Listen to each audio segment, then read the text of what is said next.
family, I put a little bit of sugar, white vinegar, salt, and pepper. Listen, we were talking about this during the break. I would rather someone mindfully choose to add a bit of sugar because chefs know that a little bit of sugar counteracts and brings out flavors, than mindlessly be consuming grams and grams and grams and up to over a cup a day of sugar and things all day long.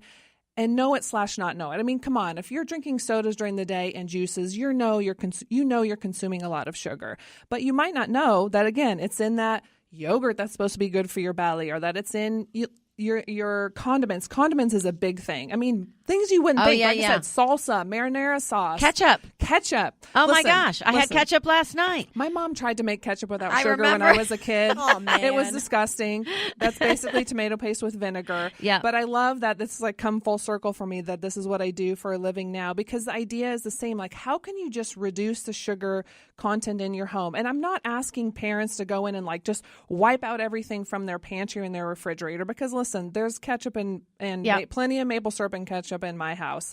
But I buy the ketchup that doesn't have high fructose corn syrup in it, and I buy real maple syrup, and then I don't buy a lot of other sweetened things. We don't have pre-sweetened cereal. We don't have much cereal at all unless it's oatmeal. Yeah. That's an upgrade that you can make. We don't have sweetened beverages in my home. And listen, this is not an endorsement for diet products, because those artificial sweeteners have their own set of issues. We're just talking about the effects of sugar. And if you care about your brain, you care about your heart, you care about your daily energy, if we need to go vanity, your skin, the way your hair looks, then you should be paying attention to how much sugar you consume every day. Absolutely.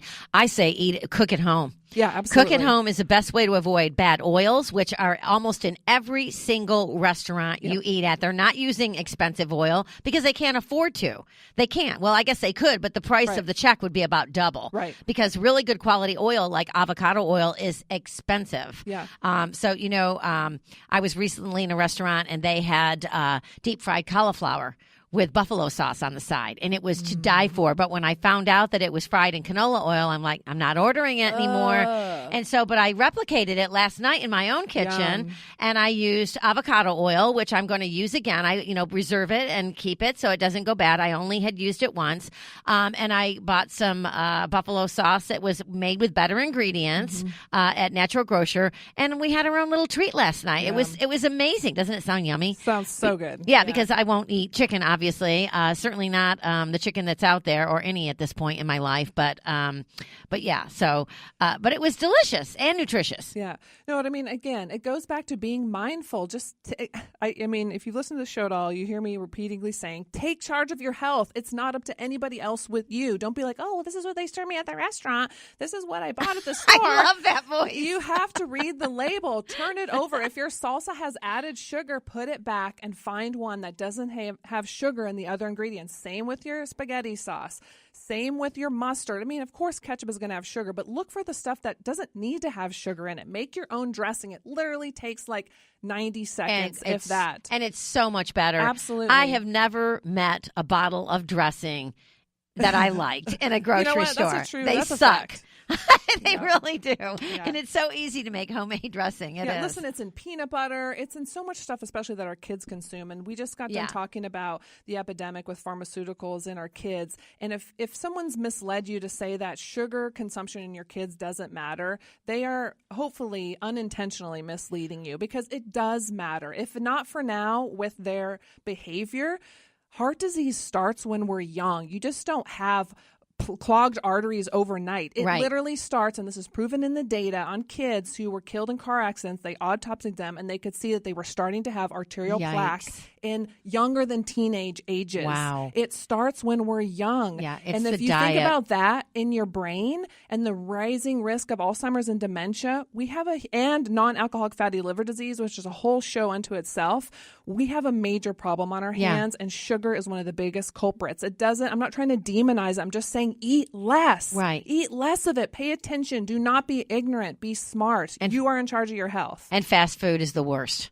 Fast food truly is the worst. It's Can so I jump loaded in with with sugar. a quick thought? Of course. No, my New Year's resolution was to cut my sugar intake after hearing an episode last year. And I just wanted to tell anyone that wants to try that, if you want to see how it affects your body, the things that I used to be able to eat, like my body itches now when I have it. Oh, So wow. was it hard for you, Diamond, to do that? It was hard at first because I would have like sugar headaches. I had a really bad sweet tooth, but it even makes me emotional at night and everything. So once it's out of your system, you can tell when it's in your system. Right. Yeah. It's a great quote. Again, don't be unintentionally misled by someone who tells you that it doesn't matter, that sugar doesn't impact your mood or your skin or your joints or your inflammation or your weight, which I think, again, we know by now it affects our teeth and our weight and our heart. It's toxic. But it's just too much is a bad thing. A little bit here and there when you're baking something with love and intention a little at home. pinch. That's a not what we're pinch. talking about. Yeah. We're not talking about eating fruit. I'm talking about the mindless drinks that we drink from the coffee shops and our sodas, in our energy drinks, in yogurts, in, all of these condiments that adds up to over a cup a day. Oh, yeah. It's gross. That's so gross to me. Yeah, it really is. Well, Jill, it's the holiday season, which feels like 30 days of nonstop exposure to sugar-filled foods and drinks and cakes and cookies everywhere. And so, how can we get through the holidays with less sugar? And I want to put this out there too. I'm adamant, about sucralose and how damaging it is to the gut microbiome, because For sure. that's another artificial sweetener that is dropped into so many products, including Pedialyte. So if your baby is sick, you don't want to give them Pedialyte. You want to give them water, maybe sweetened with what, like a little tiny bit of fruit juice or something to get them to Get an electrolyte beverage that has real sugar in it. If they need, if someone's hasn't been has been without food for a while, they might need a little sugar in there. A little bit, okay. A little, And in that sugar, circumstance, essentially. it's okay. Sure.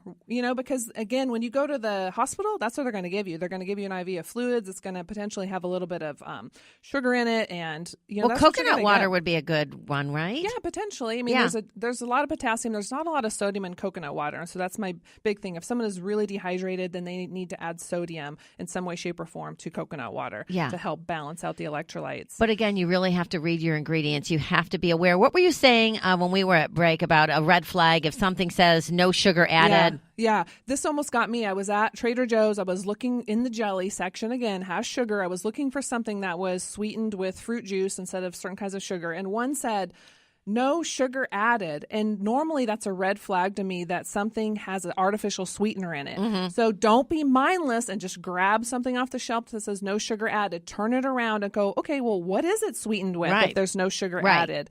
And then see, okay, is it fruit juice? Is it, what is it? And then buy it if it passes if it doesn't have sucralose in it, if it doesn't have, most stuff doesn't have aspartame anymore. We bashed it enough that it's gone away, but there's some it's still stuff. in all the gum. Yeah. It's in all the gum that that parents buy for their children, Yeah, and it's they're in a real lot of gum. sneaky about it too, because then they'll just sneak it in because they'll put on the cover Xylitol. made with xylitol. Yes. You're like, oh, good, I'm safe. Yeah. And then you buy it, you flip it over, or you flip it over before, and you see it's got aspartame in it, and you're like, ah, Yep. right? Yep. It's so aggravating. Read labels. Stop buying the obvious stuff. Sugar drinks at home, sugar cereals, sugar yogurts. You might as well just be shoveling teaspoons of sugar in your mouth if you're buying those things.